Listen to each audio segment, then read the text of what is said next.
a lot of what gets talked about with particular capitalism, like I say, Adam Smith's free hand, right, is you need to let markets do their thing, whether it be technology. You need to let the markets be guided by the free hands, the most efficient or the most value producing producers, because they're the ones that are going to add most value to the society, allows for better competition and all these kind of things. And then what's sort of countered with that is actually sometimes you get monopolies.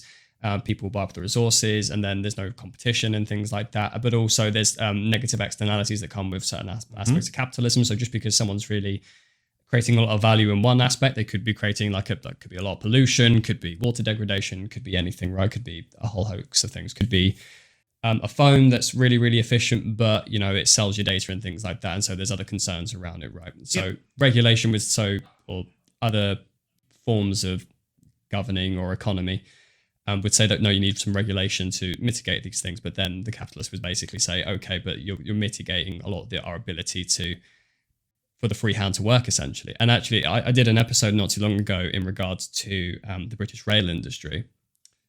And they kind of had a lot of the similar problems there. And the rail industry in the UK is very specific, right? It's a utility sector. There's rail lines. It's not like a food shop. You can't just set up food shops you can set up food shops wherever, sorry. You can't just set up rail lines everywhere. It's a big industrial project. A lot of capital there gets invested in things like that. And we were talking about a lot of the issues that were going on, quite frankly, because when the franchising models were going on, what would basically happen is the government would franchise out these, but the idea was that it would franchise out these rail sectors or segments or cross times to people that would tender for them. And then that would allow, and they could set what the quotas were, so they can make sure certain regions didn't get missed and things like that.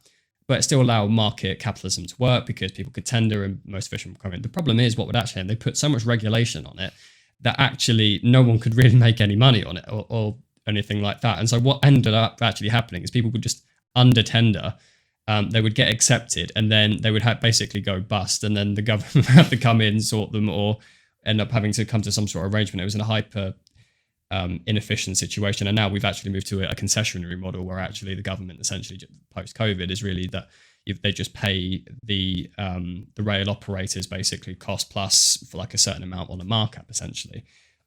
So that's a situation where people would say, obviously, that hasn't worked very well. But the really nice thing about what you're saying with permits is the individual fishers do actually have still a lot of autonomy in how they actually operate. They're not selling, they're saying it's the catching equipment, but everything around that, the hours, times, like all this kind of stuff they can choose, and they can choose which permits they want as well. Yep. And what also allows, by trading permits, it also allows for the most efficient fishers to actually be able to sort of take up a good portion of the market and then still have their competition. So it actually kind of seems like quite a nice system. I guess the professional skeptic in me would then come and say, okay, well, what's the downside to this situation? Well, the downside are things, exactly the problems that we were trying to address in that paper, the opportunities for spillovers and leakage. What are the loopholes? Right. And, I mentioned a technology regulation, and we've talked about why technology regulations might not be good.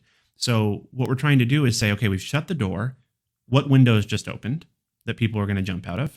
And which ones should we try to maybe put locks on ahead of time to avoid this spillover, to make sure that we don't tank the ecosystem?